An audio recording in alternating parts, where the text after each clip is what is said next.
This ain't about to be a video about how to make the world's flakiest biscuits. These are the world's flakiest biscuits. The canned ones come out with dozens of flaky layers so distinct you can peel them off one by one. I shan't even try to come close to this level of flakiness, but despite the disclaimer, I do think you'll learn a thing or two. First, mix these dry ingredients.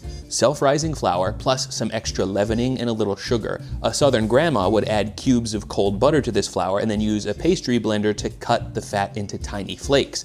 A modernist baker would use whole sticks of butter that were frozen solid before grating that into the flour. It's an even more effective way to get tiny chunks of fat coated in starch, which is a key step in good biscuits, but beef tallow doesn't come in sticks. So here's the move. Measure out 400 grams of ice cold buttermilk. Put it in the freezer an hour before you start so it's extra cold. Then put 170 grams of beef tallow in a squeeze bottle or pour-friendly vessel and get it just warm enough to melt. Definitely not hot. This technique works with any saturated fat, by the way. You can use lard, schmaltz, butter, coconut oil. Just drizzle that melted fat into the ice-cold buttermilk while stirring, and it'll re-solidify into little fat beads suspended in the liquid. This way you don't need to freeze or grate or buy a pastry blender. Pretty neat. You are now officially racing against the clock though, so stir the wet stuff into the dry stuff and mix it just barely enough to incorporate into one shaggy mass. Then chuck the whole bowl into the fridge or the freezer so you can clean up and prepare your workspace for the next step. The dough that you just made is going to make a good biscuit for one reason alone. The way that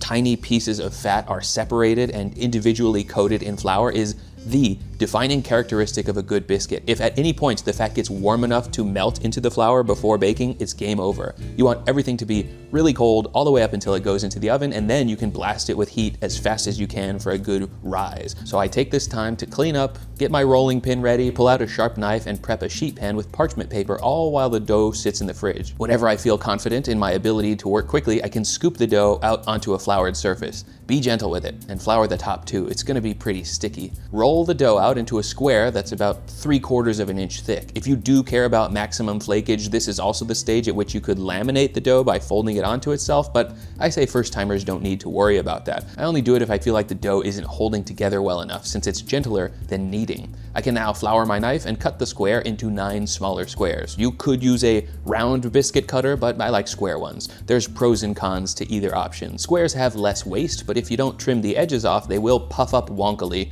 Rounds are more uniform, but using a dull cutter can seal the edges together and leave you with the same problem. You can park the dough in the freezer for half an hour to solidify, making them easier to slice with something less than razor sharp, but now I'm officially over-explaining your options. Whichever method you choose, put the cut biscuits on a parchment-lined sheet tray with, let's say, ½ an inch between each one. And now, once again, I'm just gonna put the whole tray back in the freezer so I can clean up. Great news. At this point, you've set yourself up to bake fresh biscuits whenever you want. You could freeze these solid, put them in a bag, and then make them one at a time in the air fryer, but today I will make all 9 in the oven.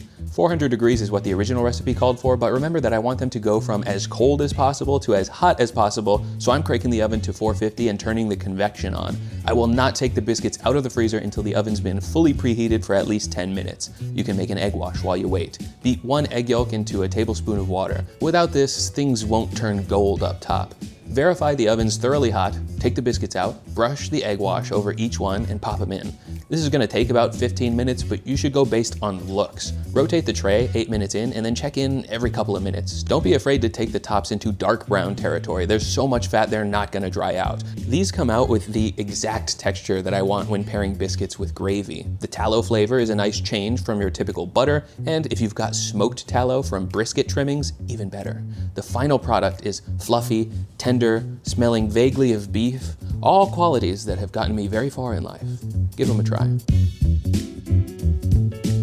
Wildgrain has paid to be mentioned at the end of this video. Wildgrain partners with small bakers and pasta makers across the country to offer the first Bake from Frozen subscription box for sourdough breads, fresh pastas, and artisanal pastries. They got lucky with the timing on this one because I just demonstrated how baking stuff is really tedious and difficult up until the point at which the dough is made and formed. After that, the hard work is done and you can pop them in the freezer and bake one right when you want it. That means you can have slow fermented sourdough with all those nutritional advantages, but without the effort of homemade sourdough. Every item bakes in 25 minutes or less. These croissants are so easy to bake that I can do it with a baby strapped to my chest. I got a variety box full of mostly sourdough loaves with a couple sweet things mixed in, including these blueberry biscuits. If you want to try Wildgrain for yourself, click on my link in the description and use my code Shaquille to get $30 off your first box. You will also get free croissants in every box for the remainder of your subscription. Pretty nice. The code is Shaquille.